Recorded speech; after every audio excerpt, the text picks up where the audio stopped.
What's crack-a-lackin', everybody? I'm the G with a PhD, and you're tuned in to the Green Gorilla channel, the place where black men can express themselves freely, straight up, no chaser. And before I like to get things started, I want to give a shout out to all of the members who have donated to the Green Gorilla channel. So I think some fanfare is in order for those members.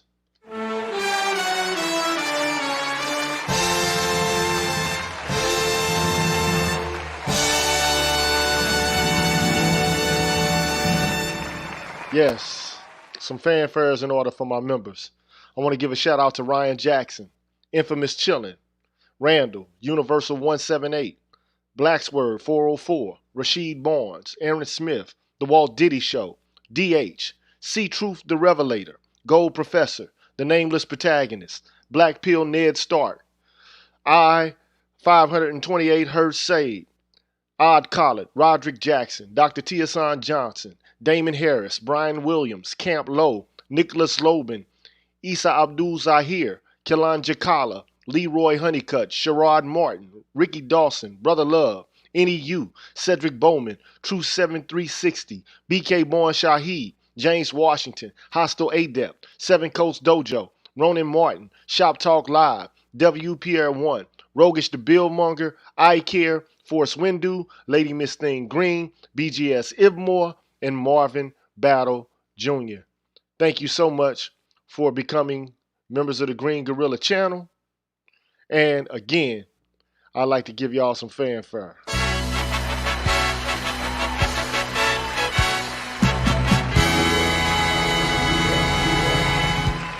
Yes. Thank you for becoming members of the Green Gorilla channel. And you too can become a member of the Green Gorilla channel. And here's how. What's good, everybody? I'm the G with a PhD, and you're tuned in to the Green Gorilla channel, the place where black men can express themselves freely, straight up, no chaser. Today, I want to introduce you to my new membership program that consists of 5 levels where you can invest in the Green Gorilla channel on a monthly basis and receive level-specific perks. Memberships are special because they improve the quality of the content of the channel and will help me to be able to keep the channel going. Now, to participate in the Green Gorilla channel membership program, all you have to do is hit the join button, which is located right next to the subscribe button on my channel page. Now, for all of my subscribers who decide not to participate in my membership program, nothing will change. The content will keep coming the way it always has. Thanks for watching, and be careful out here, people. Bless. So we're back. I'm the G with a PhD. You tuned in to the Green Gorilla channel, the place where black men can express themselves freely, straight up, no chasers. And so therefore, here's my trigger warning. If you don't like to hear things that you may consider to be off-putting, if you have a problem with hearing profanity every now and then, or if you have a problem with hearing viewpoints that are from a black male perspective, here's your chance to exit stage left right now. Okay, so you still here. You still in the house. I want to give a shout out to some of the people out there in the chat. Damon Harris, Universal 178, Walt Diddy, Amos Williams, Wilson, Blacksword 404, and Cynical Optimist. I just want to give y'all a shout out right quick. So I'm picking up where I left off from the last conversation I had with you all in relation to black male imagery and anti-black misandry as it's represented in the media. And I told you I was going to come back with an analysis of each one of the big 6 companies that permeate the media. I mean, for the most part, there's only 6 multinational media companies that put media out there for all of us to digest. So I told you I was going to come back with an analysis of how each one of these big principal players in the media contribute towards purveying anti-black misandry. So I'm here to deliver on that promise. And of course, as you know, if you don't know, I think I might have to, on the screen, give you some insight into who these 6 companies are so that there's no misunderstanding, there's no lack of knowledge about who they are. So let me go to the application window and show you who these 6 major media conglomerates are. They are General Electric, News Corporation, Disney, Viacom, Time Warner, and CBS. So today we're going to talk about CBS. And as you can see on the pictogram that I have on the screen, their most notable properties are Showtime, the Smithsonian Channel, NFL.com, Jeopardy, and 60 Minutes. Now, I'm not going to talk about 60 Minutes. I'm not going to talk about Jeopardy, which is a game show. I'm not going to talk about the NFL. I'm not going to talk about the Smithsonian Channel, but primarily, I'm going to talk primarily about the shows that they have on their cable channel, okay? And how the shows on this cable channel contribute towards anti-black misandry, okay? Now, I also want to draw your attention to the fact that, as I, left off last time, there's a problem with the way media portrays black men and boys, precisely because it increases to lower life chances for us. How? Well, first of all, when people watch the media, they're heavily influenced by it, and it creates an overall attitude, an overall idea about who we are in reality, even though what's portrayed there doesn't actually match up to the reality of who we are, right? So oftentimes you get these distorted portrayals of who we are in a variety of different ways. First of all, you get underrepresentation. You don't see us in video games. You don't see us as talking heads very often, giving analysis about the news, weighing in on politics. And if you do, it's typically from one perspective, right?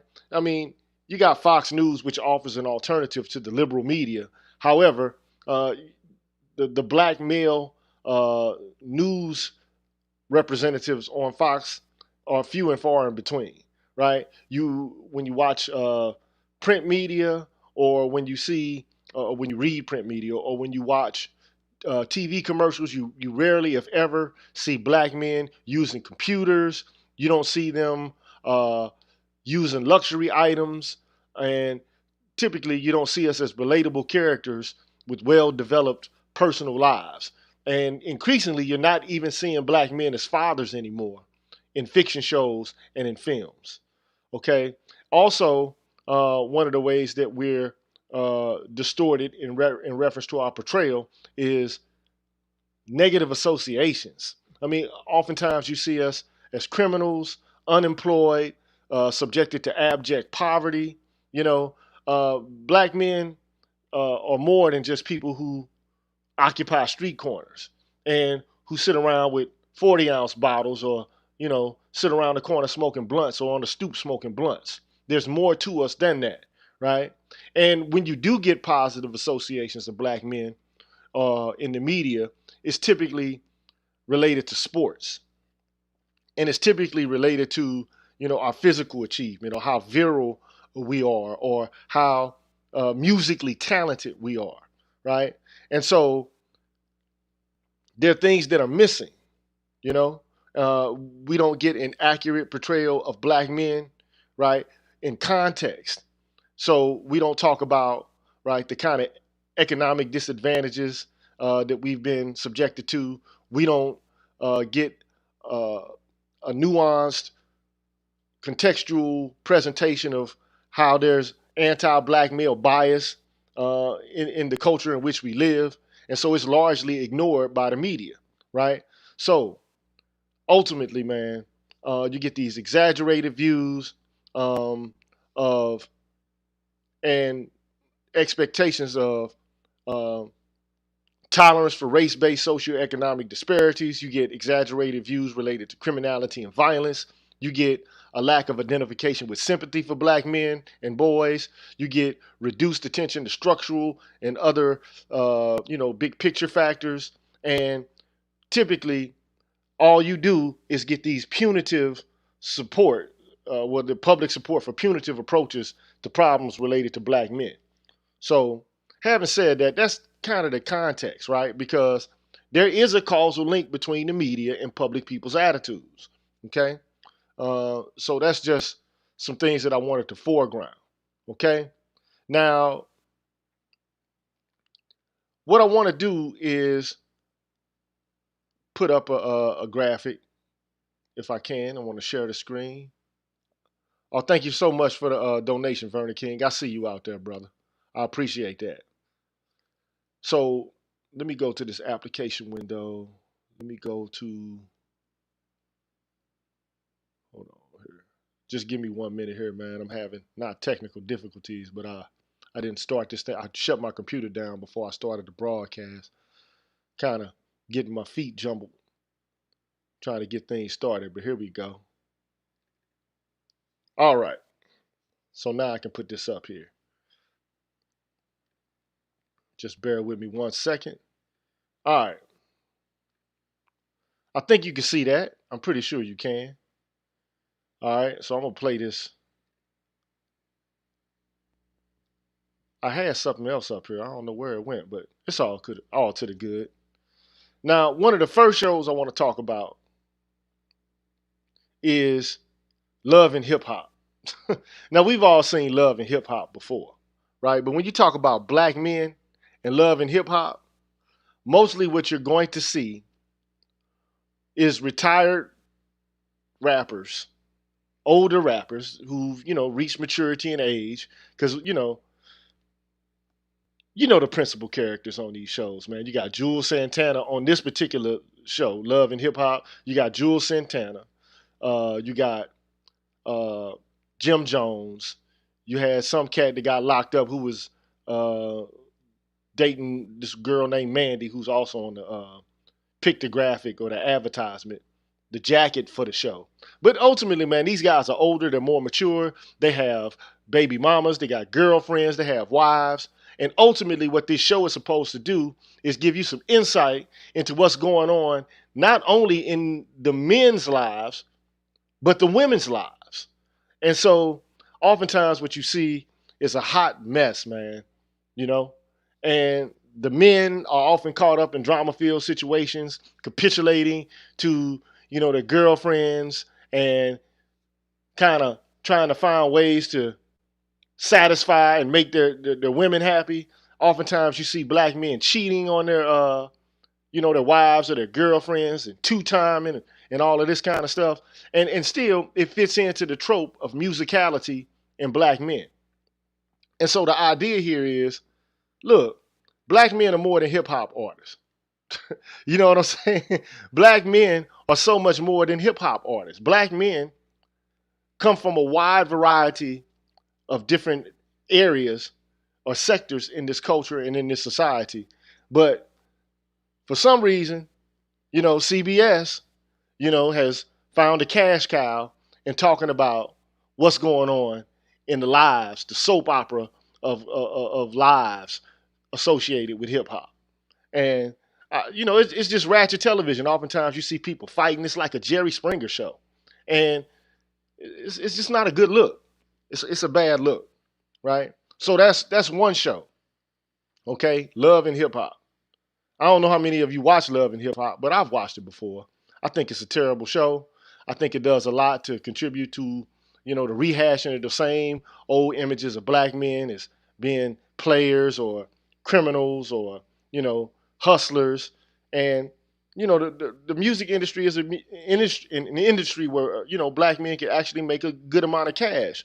But at the same time, black men are more dynamic than just being musicians, being hustlers, being players and pimps. So that just contributes towards this negative perception of black men. So leaving love and hip hop alone, I want to talk about the real husbands of Hollywood, right? So ultimately, this television show is, as the jacket or as the advertisement or the blurb for the show itself asserts, this series is intentionally filmed in a style similar to Bravo's The Real Housewives. So you got the Real Housewives of New Jersey, the Real Housewives of Atlanta, and so on and so forth. So it's supposed to be a spoof, or kind of like a spin on that. So the episodes typically hinge on the real Kevin Hart's desperately unsuccessful attempts to climb Hollywood's celebrity social ladder, which basically always backfire in humiliating ways. And the character's barely hidden jealousy of his more successful celebrity friends. Now, of course, this is comedy, and I don't have a problem with comedy. It's fun here and there. However, black men are more than stepping fetchits, which is kind of like how this show portrays black men, especially Kevin Hart. And Kevin Hart's a talented comedian, don't get me wrong, but this comedic take where you got the black male coon and black men are objects to laugh at and to make fun of and not to actually take seriously. That's another way to contribute towards anti-black misandry. Now, let me just say this before I even continue. It's not a whole lot of television shows with black people out there to begin with. Now, you got black people sprinkled here and there playing supporting roles and things like that. But when we finally do have shows where black men are at the center, very rarely do you get black men at the center playing serious roles and playing respectable roles. So here you have a well-to-do black man who's, it takes a lot to be a comedian. I mean, clearly he could do better than, to continue the kind of narrative of the step and fetch it black male coon, right? And he could have done a serious show, kind of highlighting and detailing the kind of intricacies that go on in his life, and then have some comedic elements interspersed here and there. But I mean, I understand you got different kind of genres of television shows, but I just thought, this is not really a good look. Okay, so this is all CBS. Okay, now the next show I want to talk about is a show called All Rise, right? And it's a courthouse drama and this is the blurb for the show. It's a courthouse drama that follows the chaotic, hopeful, and sometimes absurd lives of its judges, prosecutors, and public defenders as they work with bailiffs, clerks, and cops to get justice for the people of Los Angeles amidst the a flawed legal process. Among them is a newly appointed judge, Lola Carmichael, Simone Missick, and she's eye candy. She's good to look at. And a highly regarded and impressive deputy district attorney who doesn't intend to sit on the bench in her new role, but instead leans in, immediately pushing the boundaries and challenging the expectations of what a judge can be. Now, this show has a black male that's there, but the black male plays a subservient role to Simone Missick or Lola Carmichael. So there's a black male police officer and he has ambitions to be an attorney, but he always has to play the subservient role to the queen. And he's a police officer here. And he, of course, police officers have to work with the court. They have to give expert testimony during cases. And oftentimes they work, doing detective work for courts and things like this. But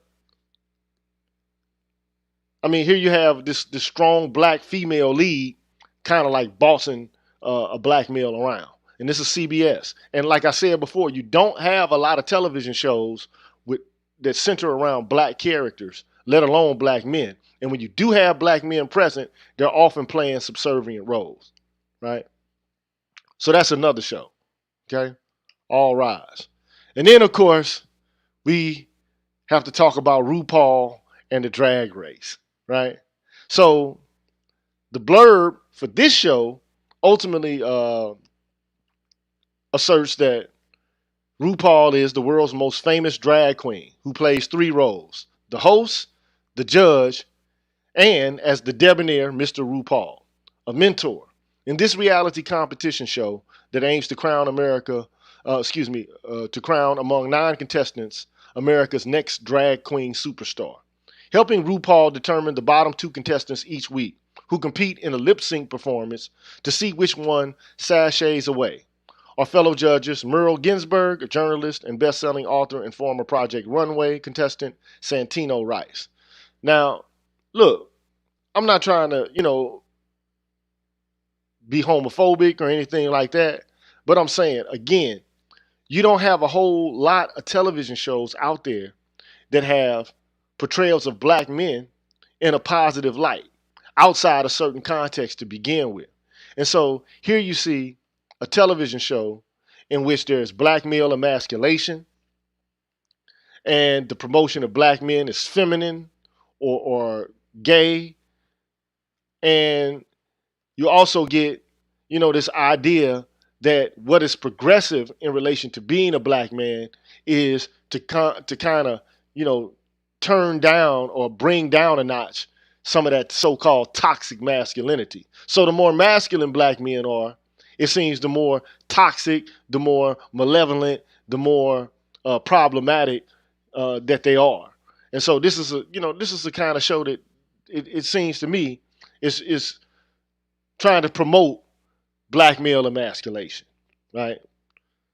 So that's another show, okay? Next, you have a show called The Neighborhood, right?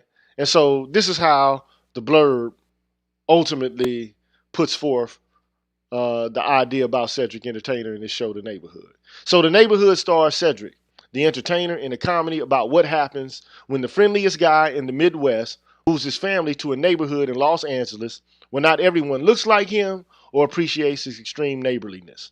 Dave Johnson is a good-natured professional conflict negotiator. Pretty respectable job. When his wife Gemma gets a job as a school principal in LA, they move from Michigan with their young son, Grover, unfazed that their new dream home is located in a community quite different from their small town. So already there, we see that this guy moved from the Midwest to follow his wife where she has a job as a school principal. So we get this theme that black men, for the most part, have to grant concessions to their wives and they have to do what their wives want. And his job, where he was a negotiator, he, for the most part, kind of gives it up in order to follow, his wife so she can fulfill her dream. But that's, I don't want to digress too far, but there's this kind of narrative that, black men or any other kind of men for that matter have to, grant concessions to the women in their lives. So anyway, their opinionated next-door neighbor, Calvin Butler, is wary of the newcomers, certain that the Johnsons will disrupt the culture on the block. So, there's this racial element, right? And however, Calvin's gracious wife, Tina, rolls out the welcome wagon. Their chipper younger son, Marty, thinks the Johnsons could be good for the community, and their unemployed older son, Malcolm, finds Dave may finally be someone who understands him. Dave realizes that fitting into their new community is more complex than he expected, but if he can find a way to connect with Calvin, they have an excellent chance of making their neighborhood their home, new neighborhood their home. So anyway, that's just another story. A kind of another TV show. And then you can see where the white guy's trying to extend his hand in friendship. But, Cedric the Entertainer is kind of being a jerk. He's kind of being recalcitrant, not being progressive or socially, progressive at all. That's problematic. So you see, you can look at the image right there and see that Cedric is kind of like being a jerk, right? I'm gonna go to the next one. Okay. So we have to laugh at social issues that black men take seriously, and black men have to be careful and lighthearted to people that threaten their self-development and their image. And there you kind of see Cedric the Entertainer kind of doing the opposite of that. But regardless, this idea that black men are, just ignorant, not open, they're kind of closed off, they have a hostile attitude, that's not a good look. All right. So another TV show that's on CBS. It's called The Good Fight. Okay. Now, what's interesting about this show is that, and I'm going to read the blurb for it. So the show deals primarily with the storylines of its three female leads, Diane, Luca, and Maya, and contains considerable political and social commentary, exploring topical issues such as the alt-right, the Me Too movement, online harassment, and fake news, as well as starting again in a new firm with its own office politics to deal with. Longtime Democrat Diane must navigate a world she hardly recognizes, becoming increasingly troubled by Trump-era politics and the actions of his administration. Luca Quinn, a former employee of Diane's, has found firm footing at Reddick Bozeman and Lockhart and is a rising star on the partner track, balancing her dedication to her work and a romantic entanglement with U.S. Attorney Colin Morello, a frequent opposing counsel. Meanwhile, Maya, Diane's goddaughter, is trying to get her legal career off to a good start while coming under pressure from the FBI over alleged involvement with her father's Ponzi scheme. Now, it's interesting because the show is one in which this white woman, has her own law firm taken over by a larger law firm, which is a black law firm. And it's just funny to me that, you got a white woman who's the star of a show, and she works at a black law firm that's owned by a black man. Now, if you don't see that as problematic, I just don't know what is, right? So, again, you got these intersectional themes that are paramount, and the senior partner, again, of the firm is a black man, and he gets less camera time than the female characters of the show. So the show is centered around women, in particular white women, where the principal or partner of the law firm is a black man, right? To me, that kind of signals anti-black misandry, okay? Oh man, this thing right here, good Lord, Byrd, okay? So I'm going to read the blurb to this show, all right? And this is on Showtime.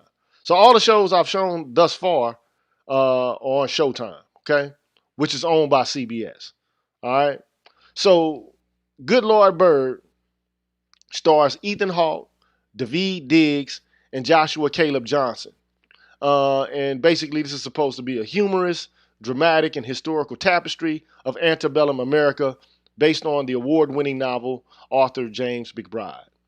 Told from the point of view of Onion, who is a newly freed teenager who joins abolitionist John Brown on a holy crusade to end slavery and finds himself part of the famous 1859 raid at Harper's Ferry. So this is a limited series. It says the limited series event is an adventure equal parts absurd and tragic, spotlighting the ever-changing racial, religious, and gender roles that make up the American identity. Now, I'm thinking this is going to be a show about John Brown. I'm thinking it's going to be a show of, a kind of cooperative joint venture of resistance against racial domination and oppression during slavery. But instead, it becomes like this intersectional display, right?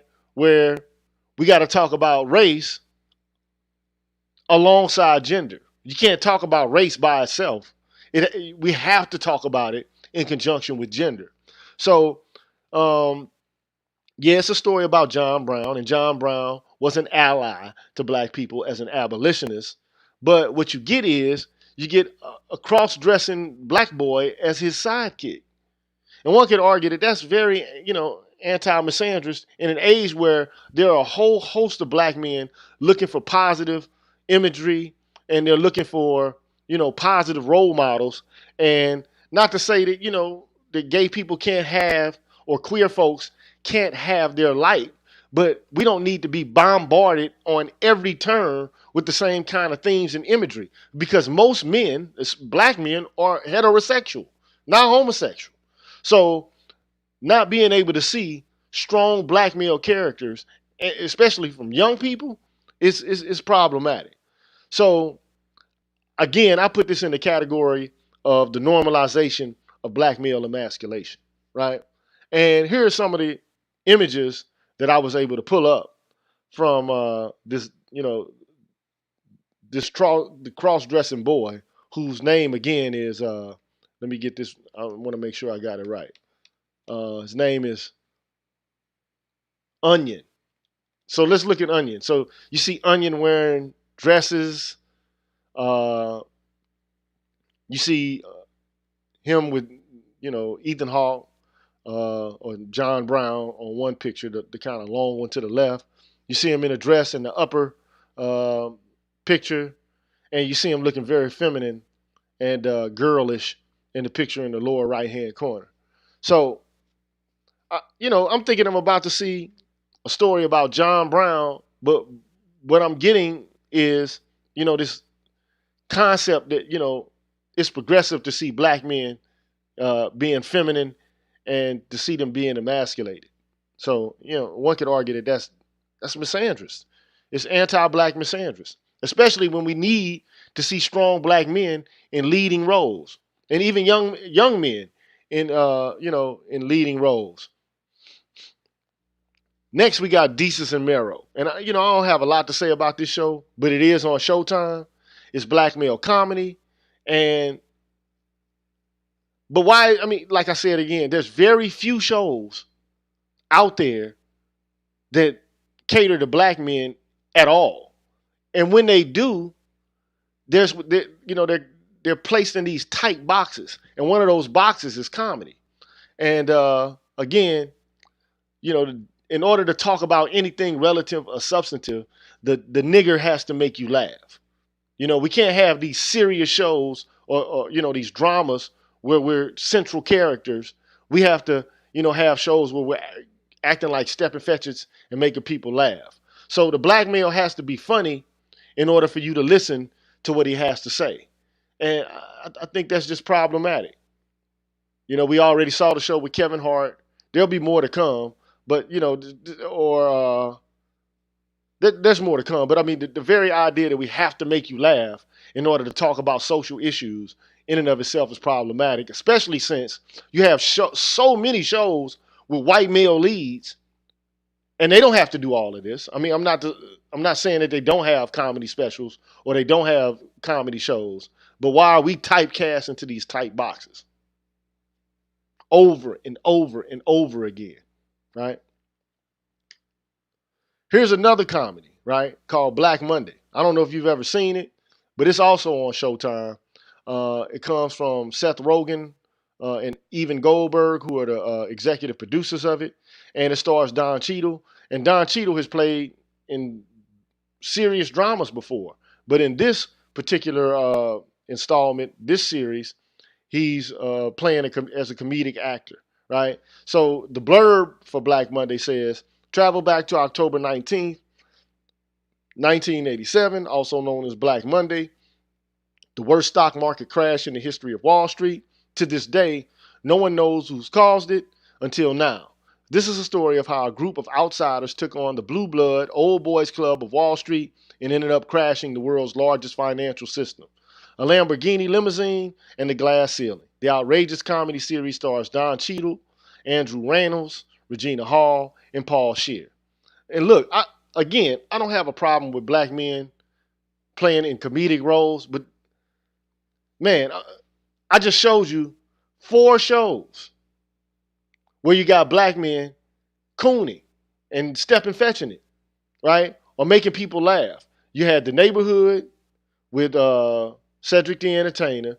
You had Kevin Hart Show, The Real Husbands of Hollywood. You got Desus and Mero, and now you got Black Monday. And all of these shows are on Showtime, which is owned by CBS. So the question is there anything serious that Showtime or CBS can put out there related to black men at all? So anyway, here's some of the portrayals of Don Cheadle in this series. So again, like I said, the black male is a coon and a step and fetch it is kind of paramount here. The black male cannot be taken seriously. And so you got Don Cheadle with hair like a pimp, You know, which is absolutely absurd and ridiculous. Knowing Don Cheadle, if you know who he is and what he actually looks like, you see him with his hair all crazy and disheveled, like he's out of a black exploitation movie or something like that. And then you see him in the lower right hand corner, looking like a drug dealer of some kind. And ultimately, it is a comedy. But come on, man, like Don Cheadle, man, like supposed to be a serious actor, man. We're supposed to be inspired by Don Cheadle.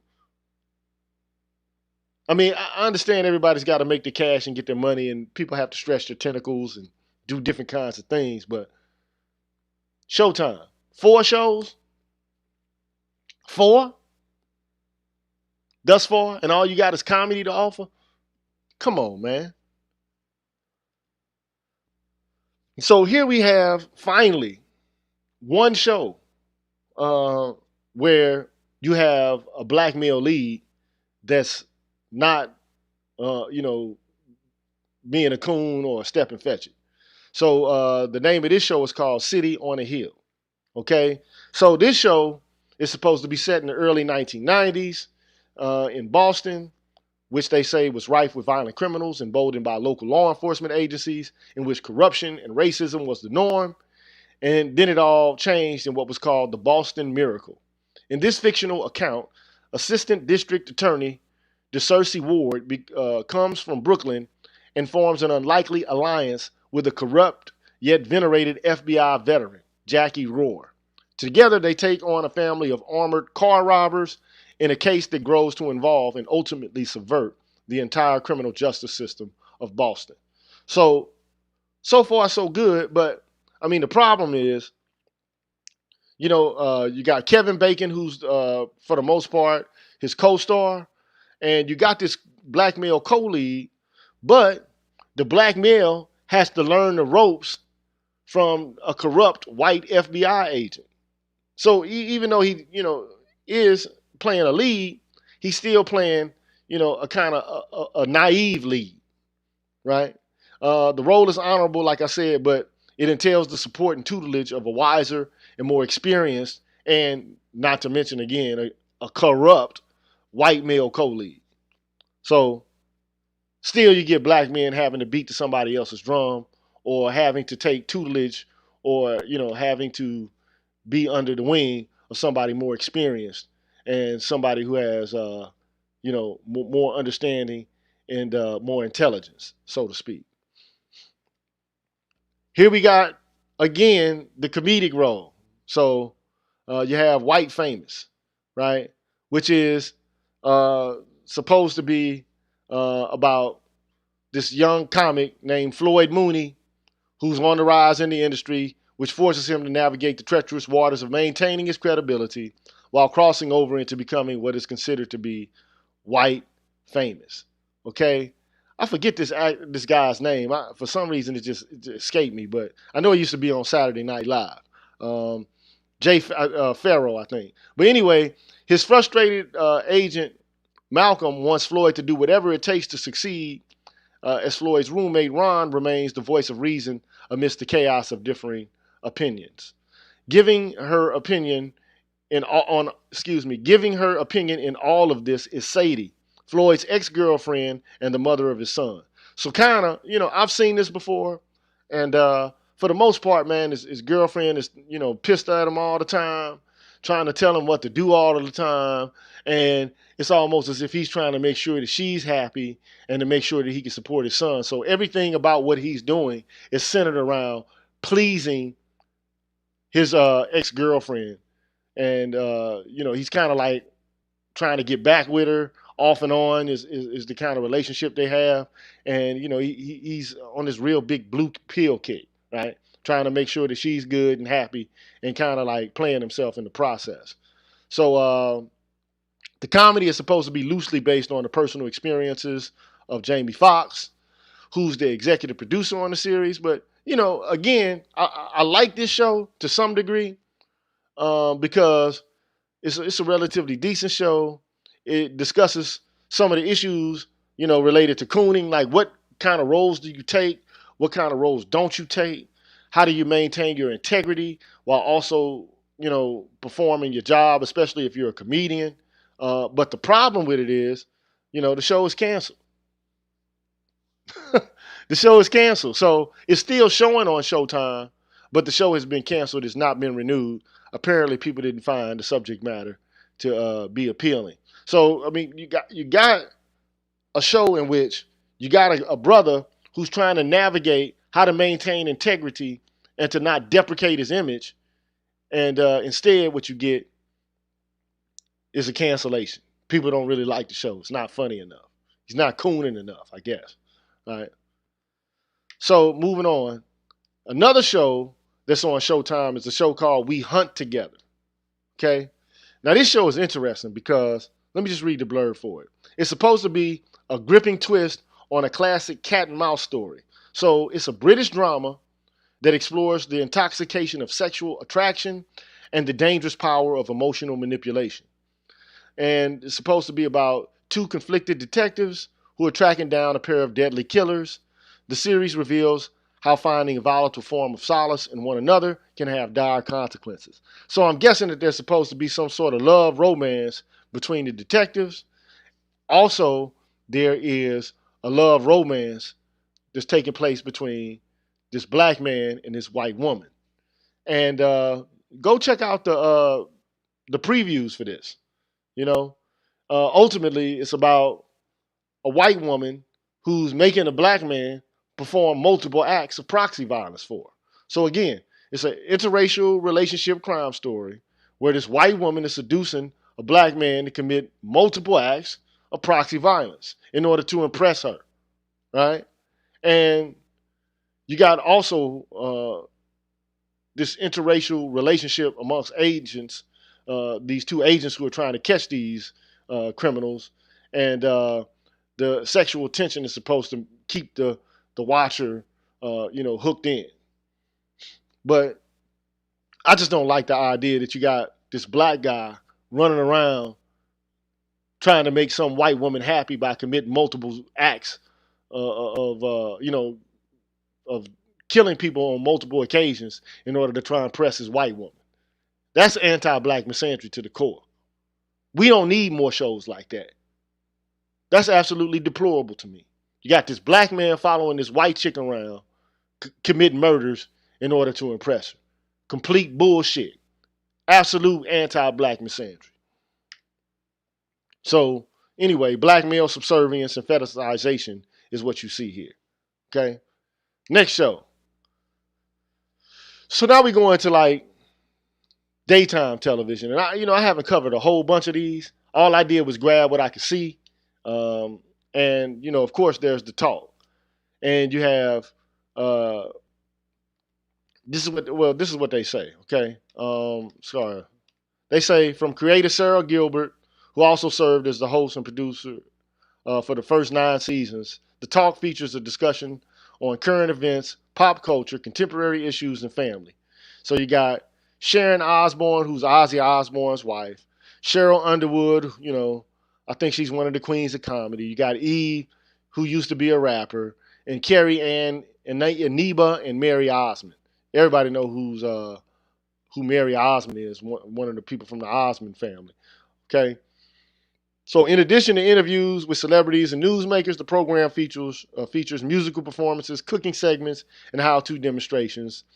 And the roster of celebrity guests, co-hosts has included the likes of Jordana Brewster, Aisha Tyler, Scott Wolf, Carney Wilson, and Kelly Osbourne. So, but at any rate, man, it's like one of these film talk shows where they have discussions about men, relationships, and most oftentimes, like I said, it's feminist talk show drivel. Okay? And what I don't like about it, on many occasions, first of all, Eve is married to a white man. Cheryl Underwood, has said a whole bunch of negative things about black men on the show. But this ain't even got anything to do with black men as much as it has to do with this Osbourne woman, man, who basically laughed about a man's penis being mutilated in a garbage disposal. She sat there and laughed and called it brilliant. Now, even if it has nothing specific to do with black men, I thought that to be quite noteworthy. Like, really? You're going to bring up that issue? I mean, that's something to even discuss? It's brilliant? That's something to laugh at? Imagine, a man laughing at a woman being mutilated by an abusive partner. That wouldn't go over very well. But anyway, it goes over kind of well on the talk in CBS, I guess. So anyway, there's no male parallel to this kind of talk show format, with the exception being within the realm of sports. Of course, though, in the domain of sports, what you could talk about is kind of limited. You're primarily limited to talking about, athletes' performance on the field. Every now and then they talk about politics, but for the most part, if they do talk about politics, it's only in relation to the personal lives of the athletes themselves. And oftentimes what they do is they go into, these highly publicized, drama-filled, coverages of black men when they do things that are foul, like Antonio Brown or Ray Rice or Peterson. It's always something negative, when you do talk about people's personal lives and politics. It's hardly, or Colin Kaepernick or something like that, So I just thought that would be noteworthy. Anyway, then you got another show. Again, like I told you before, anytime you see black men on television, typically you're going to see them put in a box. So we already talked about the comedic box. And I just kind of like talked about the sports box. But here you have what's called, this athletic box. And you often see black men portrayed as, these guys with physical prowess and talent. And so what the blurb for this show is, it says Spencer James is a rising high school football player and a student at South Crenshaw High. But when Coach Billy Baker, whom I assume is, I forget that dude's name, man. I forget that guy's name, man. But anyway, for some reason I'm drawing a blank right now. But Tay Diggs, that's his name. So anyway, Spencer James is a rising high school football player and a student at South Crenshaw High. But when Coach Billy Baker recruits him to join his team in Beverly Hills, Spencer's mother, Grace, and his best friend, Coop, convince him it's an opportunity he has to seize. Forced to move in with Billy and his family to protect his transfer permit to Beverly, Billy's son, Jordan, who is also the starting quarterback, is less than thrilled to be sharing his father's attention or the team spotlight. So anyway, you got a guy from the hood. It's like the Fresh Prince of sports. You got a guy from the hood coming into Beverly Hills, and he's negotiating the terrain, of living in an upscale environment after having coming from the hood. And it's all centered around sports. And, it's cool to a certain extent, but like, why do black men always have to be put into these sports dramas, right? So again, the black male athletic trope, the young black male with nothing to look forward to but making it to the pros. Everyone is hoping he can make it so that they can apply the black tax. So this is kind of like what this kind of show is about, right? Moving forward. Of course, not only do you have that, but you have the game, all right? And everybody's seen the game before, right? And here's the blurb. These are like when I'm giving these descriptions are provided by the networks themselves. So it just tells you, it's kind of telling what they want the show to be about and who they're trying to appeal to with the show. So it says, while their men try to hone their gridiron talents on the field, the wives and girlfriends of pro football players sharpen their own skills behind the scene when it comes to the power plays they have to use to get their guys the best agents, the best endorsements, the best merchandising deals, even the end charity. And then there's the groupies around every corner and the oh-so-helpful image consultants ready and eager to perform a makeover for any player in trouble. So ultimately, this show is a show about women who are being like manager moms for athletes that can't handle their own careers. I find that to be highly problematic. So it's, again, putting black men into a box. It's another sports show. Black men are reduced to athletic brutes, negotiating ignorantly the world of professional football. And these men need their wives, their girlfriends, and their mothers to help them navigate the terrain because they can't do it for themselves. All right. And so we come next to a show on a network called CW. And what I found out is that CW is a conjunction between CBS and Time Warner. And ultimately, I also found information that the entire network CW is supposed to be targeted towards young women. That's the demographic of the network, young women. So any show that you see on CW is not going to be sold to young black men or young black boys. It's a television show network that's basically targeting young women. And so the show is going to have themes that are going to be appealing to young women, not to young black men. So even a show like Black Lightning, you would think that the show, okay, so you got a black superhero, right? Well, let's just look. So this is how the CW puts out the blurb for the show. So CW and Greg Berlanti expand the footprint of their DC Comics universe with this exploration of the intersection between family life and being a superhero. As a younger man, Jefferson Pierce donned the suit of a vigilante and protected the streets of his city, but he believed he'd left those days in the past. He learns that life doesn't always work out as planned when his daughter, Jennifer, a star student who is determined to achieve justice at any cost, gets recruited by a street gang. In order to protect his family, Jefferson sees no choice but to once again become Black Lightning. Okay, so the show he basically becomes Black Lightning again to prevent his daughter from getting into a life of crime, right? But ultimately, what the show ends up doing is it makes Black Lightning an unsure and dithering black male hero because the show seems to be all about him until his daughter, and one of them's gay, and his wife take over the crime fighting enterprise. So they become superheroes and they kind of like check him and, you know, kind of balance his power. So instead of having this strong black male lead, you got a black male surrounded by a bunch of women, and you got the strong intersectional themes. So they each start telling him what to do and become more competent than he is at doing the superhero job. So again, everywhere you look, you see women, even in the sports shows, right? Women are trying to tell the men what to do, especially as it pertains to the game. And then here you got Black Lightning, and his wife and his daughters are telling him what to do, right?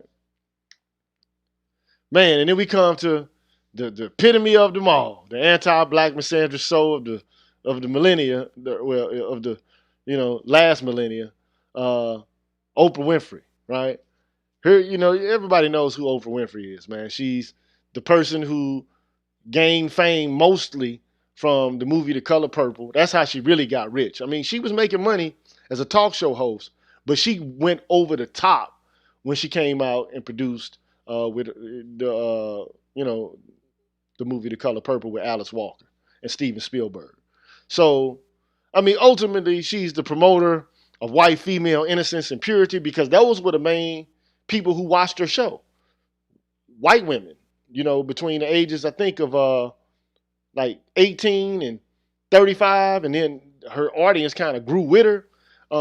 But she is the repository of the promoter of the image of the black male concuserve.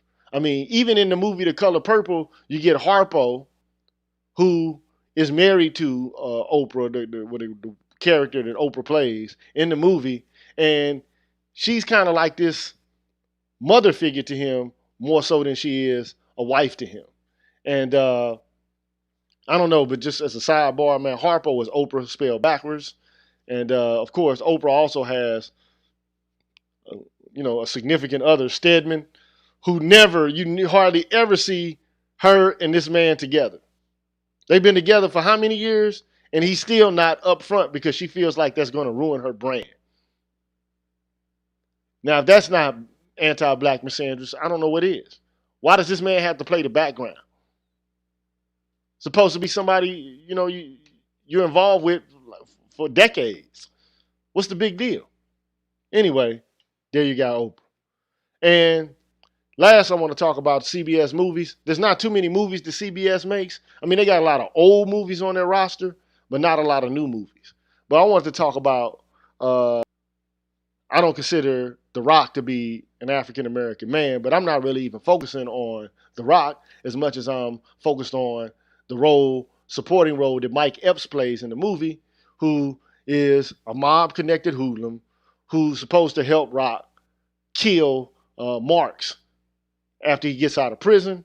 But the role that Mike Epps plays, of course, is like a Stephen Fetchit coon character who's a greedy clown, and he cowers when confronted with, Rock's masculinity. And I think that's also anti-black misandry. Why do black men have to be perceived continuously or portrayed continuously as clowns and coons and Stephen Fetchit characters? But hey, I guess this, if that's all you got available, I guess that's what you got to play. So, yeah, that's for the most part. That's it, man. Like I looked and I looked and I looked, and that's mostly what I found. I'm thinking to myself, we could do better than this. I think that CBS could do better than this. I think we need to boycott. We need to write letters. We need to talk to these people because we're more nuanced than this. Black men are not just athletes. We're not just comedians here to coon and step and fetch it and bojangle around like jigaboos. We're more than that. And we need more nuanced roles. We need serious roles. I mean, if you look at all of the stuff, the content that CBS puts out with Showtime and on the CW and on, just their major channels in general, man, there's so many shows with serious white male leads. Why can't we get any serious black male leads that go beyond coonery and buffoonery? I just don't understand it. But that's what we're left with, So something needs to change, because black men are not, again, the shows, you have shows out there, but these shows just are not serious, man. These shows are doing a serious disservice to us, man. And the media, again, as I said before, the media has a way of distorting reality and making people believe that this is how black men actually are. So, I mean, anywhere you go in the world, people are going to expect you to be what Mike Epps portrays, or what Jay Farrell portrays, or what Cedric the Entertainer portrays, or what Kevin Hart portrays, or what black men on Love and Hip Hop portray. But black men are more than that. Where are the black male scientists? Where are the black male professors? Where are the black male judges? I've never seen a show with a black male judge heading like a courtroom. I've never seen anything like it. Where are our people, man? Where are our role models? We don't see any. And that needs to change, man. So, I'm done with it, man. If anybody else wants to make a comment, I just wanted to show you how these people and how this company, he said Judge Joe Brown. Yeah, that's old though. You know what I'm saying? So, but you did have, so I have to stand corrected. So you do have Judge Joe Brown, right? And you did have the Fresh Prince of Bel-Air. But you never saw Judge Phil in the courtroom presiding over, like, it was a comedy. It's a spoof. You didn't see him as a serious judge. You never get to see him commanding a courtroom. But you get to see a black woman do it. And not to take away from black women being able to do it, but damn, where do we have our shows? That's all I'm asking for. Like, why can't we be put in respectable roles? You don't see, like, this is what you do have female comedy, like you have Girlfriends, and you got like what's the name of that show? Well, you do have Judge Mathis, but again, these aren't serious dramas, man. These court daytime shows. So, but you do have them though. So, I mean, I stand corrected. You do have it, but you never see a drama where you got a black man being the judge and commanding a courtroom in a serious way. I've never seen it. So, but anyway, but I do have to stand corrected, you know. And a lot of times the black men that are in these roles, again, they're subservient. They're trying to please women as concuserves, or they're trying to make people laugh, or they're violent, or they're criminals, or something like that. You know. So, and look, my man Renzo Patterson says, look, Judge Joe Brown and Mathis or daytime TV court shows, they were giving them shits out to women in the early zeros and droves. I kind of agree because you got Judge Judy, you got Maybelline. I mean, they were giving they giving a whole bunch of people these kind of shows. But I mean, you do have them. But I'm talking about drama, courtroom drama. You know, so but they are out there. I mean, they have been out there. But I want to see more. You know what I'm saying? I just want to see more serious roles for black men to play.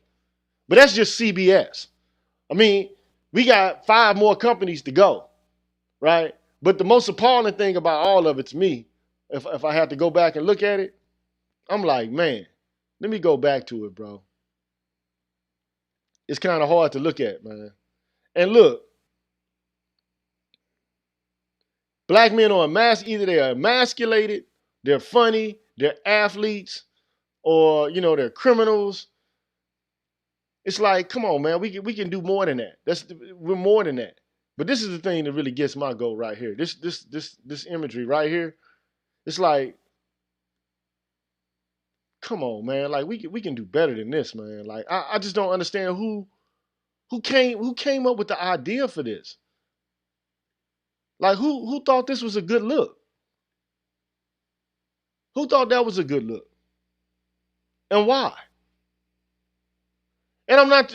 This has nothing to do with homophobia, right? But at a time when you got a lack of black men in the media and shows that deal with them in a serious way that gives them respectability, this is the best we can do?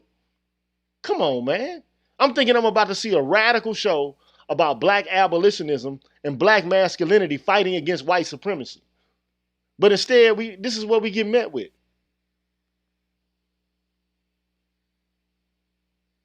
This right here. I mean, come on, man. I'm just saying. I'm just asking the question. Can we do better than that? Or is this all we got now? Is this all we have access to? And I understand, man, look, it's just hard to watch, bro. It's hard to look, it's hard to see. It's hard to see, man. And look, my man said Lovecraft Country. We're gonna be talking about Lovecraft Country on Dr. Tia Son Johnson's show on Wednesday. So stay tuned for that, man. I mean, I've been watching. Uh, thank you, Reginald Baramy, for hooking me up on the Cash App. But I mean, it's really sad, man.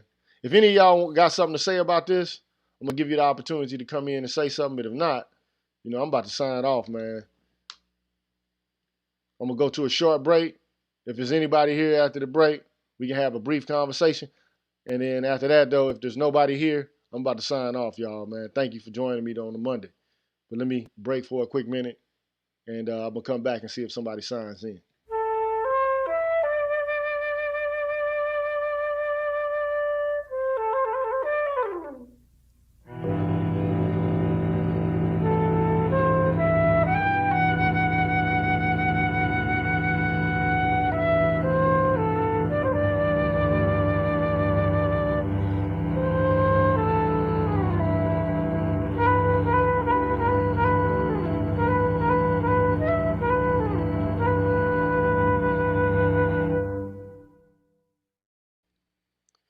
Again, man, we're back. I'm the G with a PhD. You tuned in to the Green Gorilla channel, the place where black men can express themselves freely, straight up no chaser. Today I didn't really go into a rant or anything at all.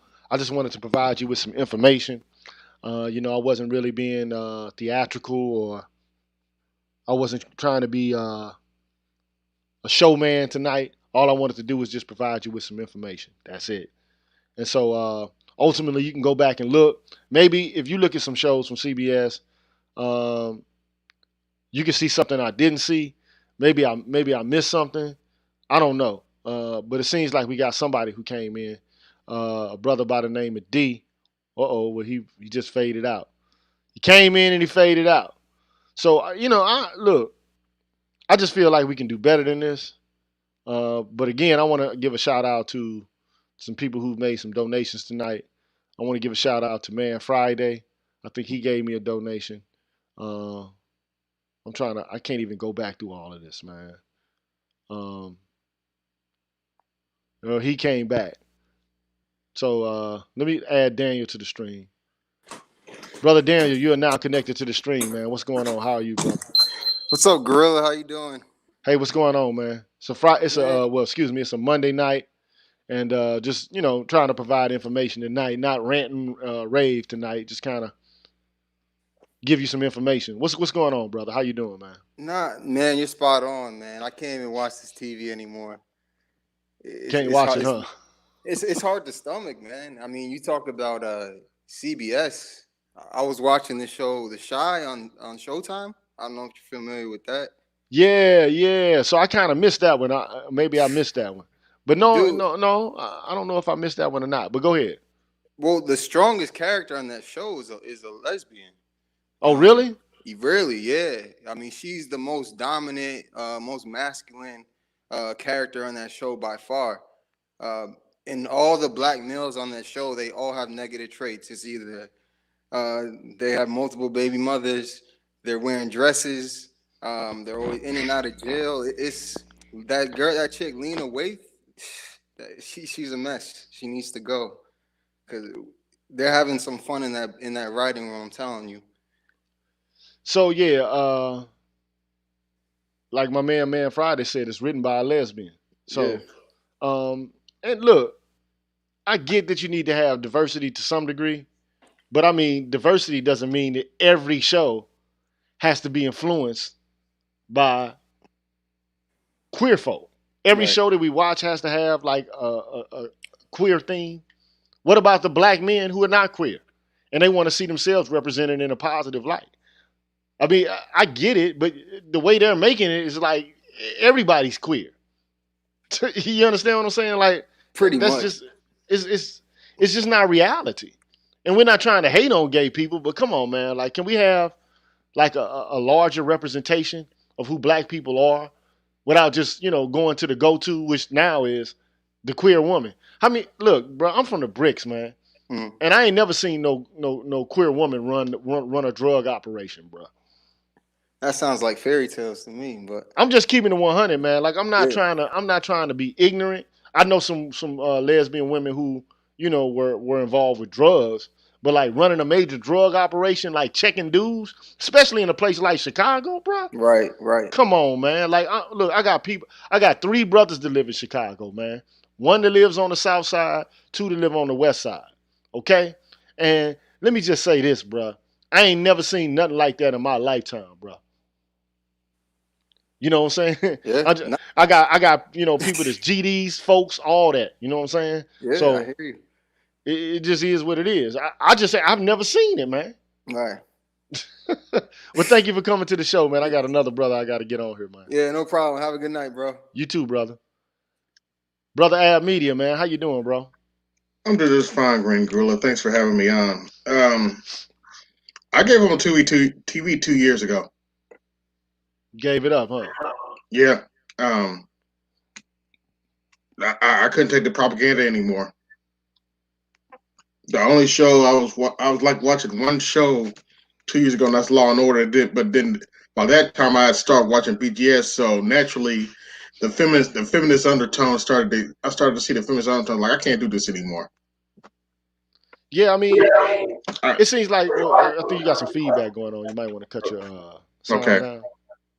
But yeah, man, like look, again, I don't have a problem with people in the LGBTQ community who are black having representation in the media. I don't have a problem with it. But like with Right. every show and everything, everywhere you turn, everywhere you look, it's the same thing. It's like, what's the deal, man? Like, I mean, like, it does it have to be everywhere black television is? Everywhere? You know what I'm saying? And then not only is it there, but these people are like running shit. You know? Like I Yep. said before, man, like take for example the Shy. Man, look, I've been in Chicago on many nights, man. I've never seen a lesbian woman run a drug operation or a gang operation. I've never seen it, man. I'm What not show? saying that they What can't show do is it, that? huh? What show is that? The Shy. On the Shy? Okay. Yeah, I think what is that on Showtime, right? I can't remember if it's on Showtime or HBO. I can't remember, man. But I if don't I really keep up with TV like that anymore. But but so you can't man, that's watch it crazy. anymore, I've huh? never heard that. I've never heard that from guys in Chicago. Come on, man. Like, I mean, let's just be honest, man. You know? I mean, we just gotta be honest, man. Like, we're not being honest, bro.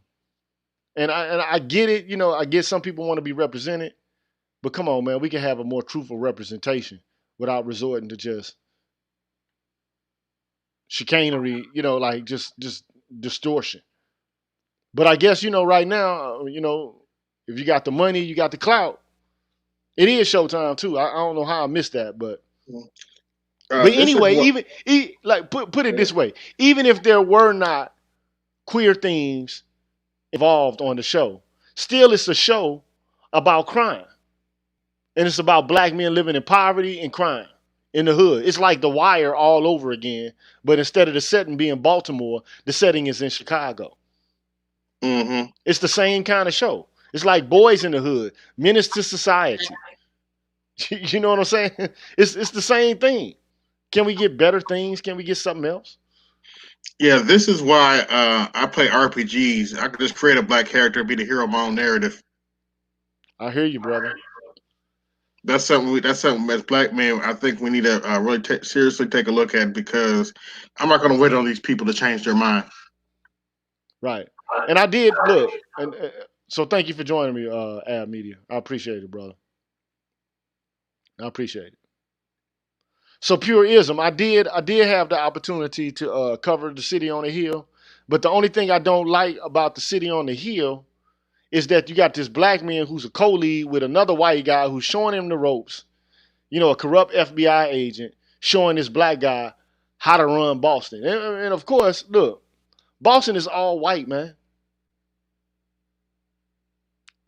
What's a black dude gonna do in Boston in terms of like breaking into a crime racket? How does that work?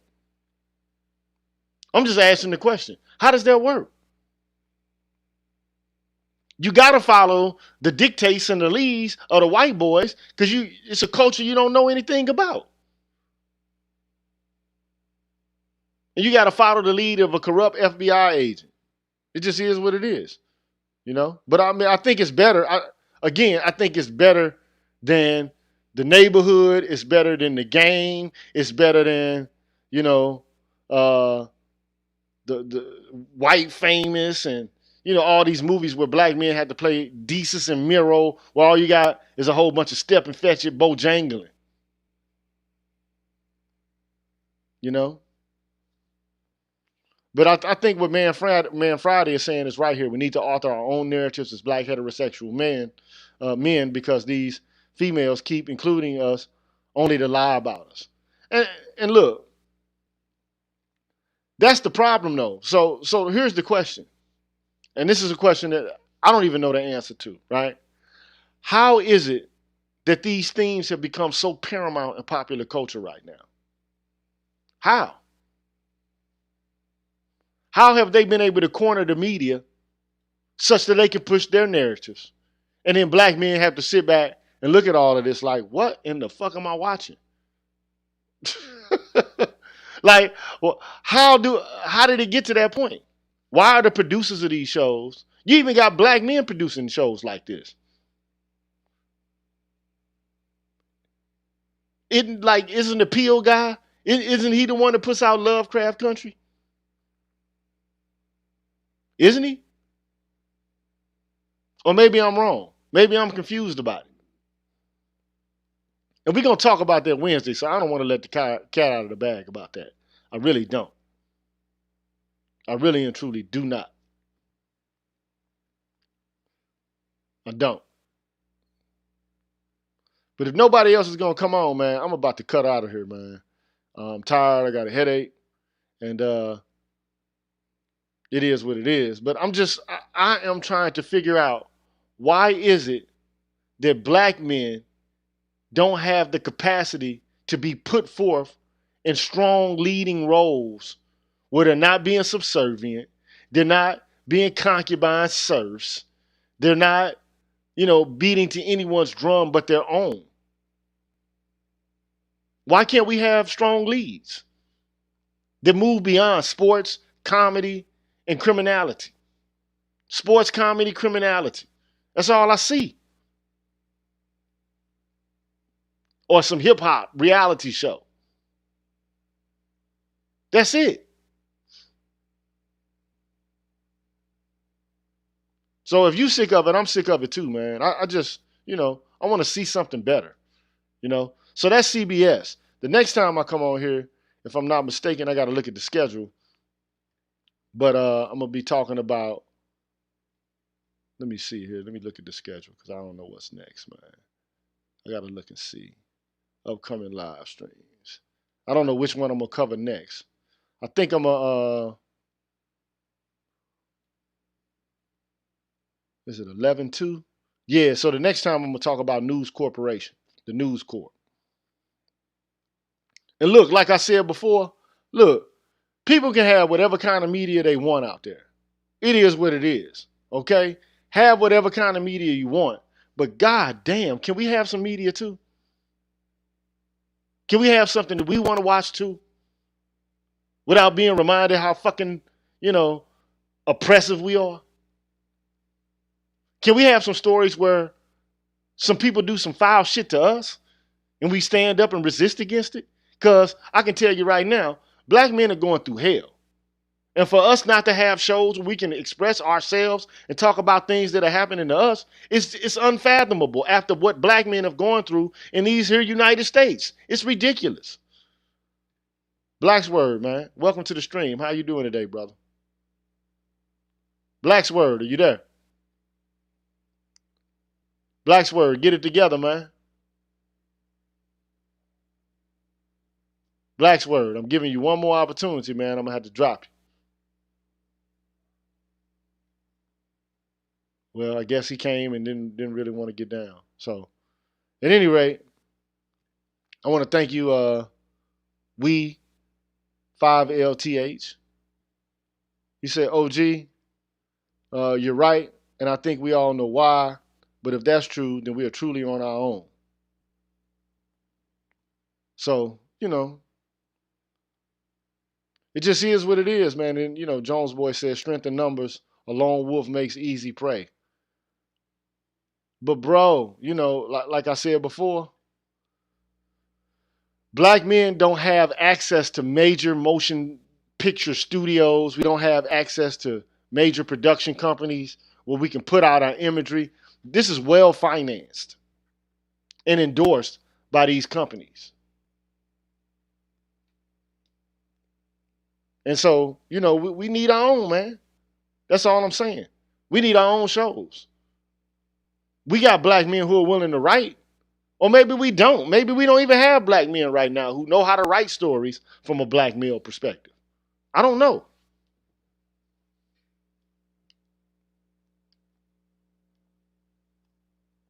Maybe it's gotten to the point where black men don't even care to write. Don't even care to write strong black male characters anymore. They all have to be regressive, homophobic, transphobic, abusive, rapist. That seems to be the theme nowadays. So, at any rate, man, I'm about to get up on out of here, man. I'll holler at y'all next time, man. Y'all be easy. One. I know you player haters gon' hate, cause I'm at the finish line and I'm in the first place. I'm a winner, and I know I'll never lose, cause I'm way too ahead of you, dude. I know you player haters gon' hate, cause I'm at the finish line and I'm in the first place. I'm a winner, and I know I'll never lose, cause I'm way too ahead of you, dude. I'm coming. Okay, here I go. Guaranteed to be the leader of the race, come in first place. Put the pedal to the metal, let it burn, then I blow up in your face for the boom of the big bass. Turn around, nigga, back face. Nigga, turn up the track, leave you hurt with a burnt face. Fuck a nigga, cause he gon' hate. Put some pimpin' in his cup, set him out for the date rate. I go, I blaze, throw grenades in the party till I'm clearing out the whole place. Who got that rock money loan? You can hear it in my tone that I'm home, you don't know me. Better run, nigga, bustin' like a gun. Ain't a motherfucker nigga that can hold me. I'm tired of niggas suckin', find your bitch so she can blow me. Ain't nobody never take like the young boy, many bomb boys, and he hit like a donkey. And he roll with a convoy with them hot toys. If you really wanna get it jumpin'. I blow that monkey, that hairy back green gorilla. Take it through the nose, put it on my mind, I'm a beast like Michael Jackson Thriller. Your boys are trippin', I ain't hearing till you're speaking something. Don't do too much because your pussies always do it for me. Yeah, get it good, get it like I should. All the hating motherfuckers better keep it coming. Put them all in a barn, throw a bomb, and that motherfucker leave they body slumping. I know you player haters gon' hate, cause I'm at the finish line and I'm in the first